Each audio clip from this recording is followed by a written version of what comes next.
రాష్ట్ర ప్రభుత్వం తమ గ్రామంలోని పాఠశాలలను దూర ప్రాంతాల్లోని గ్రామానికి తరలించడాన్ని వ్యతిరేకిస్తూ శ్రీకాళహస్తి మండలం రాజగుంట గ్రామస్తులు, ఏర్పేడు మండలం అమ్మడూరు గ్రామస్తులు జిల్లా కలెక్టర్ కార్యాలయం వద్ద ధర్నా నిర్వహించారు. ఈ ధర్నాకు సిపిఎం పార్టీ జిల్లా కార్యదర్శి వందవాసి నాగరాజు సంపూర్ణ మద్దతు తెలిపారు. ఇప్పటికైనా రాష్ట్ర ప్రభుత్వం పేదలని చదువుకు దూరం చేయొద్దని, పాఠశాల విలీనాన్ని వెంటనే ఆపాలని ఆయన తెలిపారు.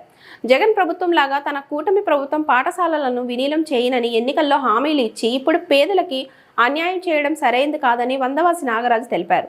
పేదలు చేస్తున్న పోరాటానికి సిపిఎం పార్టీ మద్దతుగా ఉంటుందని ఆయన తెలిపారు.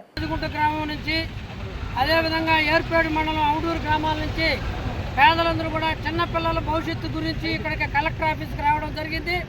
ఈ కలెక్టర్ గారు వెంటనే స్పందించి వీళ్ళ బడులు, వీళ్ళ స్కూలు, వీళ్ళ ఊర్లోనే ఉండే విధంగా చర్యలు తీసుకోవాల్సిన అవసరం ఉందని చెప్పేసి మేము సిపిఎంగా డిమాండ్ చేస్తున్నాం. ఈరోజు ఖచ్చితంగా వాళ్ళు, ఎందుకంటే చిన్న పిల్లల్ని 2-3 తరగతుల వాళ్ళని, చిన్న బిడ్డల్ని 3 కిలోమీటర్ల వైపు కాలువలు అన్నీ ఉన్నాయి, రోడ్లు సక్రంగా లేవు కొన్ని దగ్గరలో అయితే. కాబట్టి ఈ పరిస్థితుల్లో మహిళలందరూ కూడా పని పోగొట్టుకొని అన్నీ పోగొట్టుకొని వచ్చారంటే ఇప్పుడన్నా కళ్ళు తెరవండి.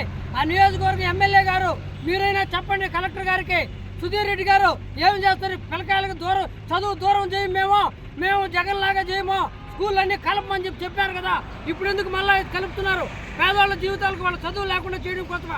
వాళ్ళు ప్రైవేట్ స్కూల్కి పోగలుగుతారు, వాళ్ళంతా డబ్బులు ఎడబెట్టగలుగుతారు, రోజువారీ కూలి పనులు చేసుకుని, ఉపాధి పనులు చేసుకుని పంటలు రాకుండా ఇబ్బంది పడుతున్న పరిస్థితి అనేది ఉంది. కలెక్టర్ గారికి ఇప్పుడు ఫిర్యాదు చేస్తున్నాం.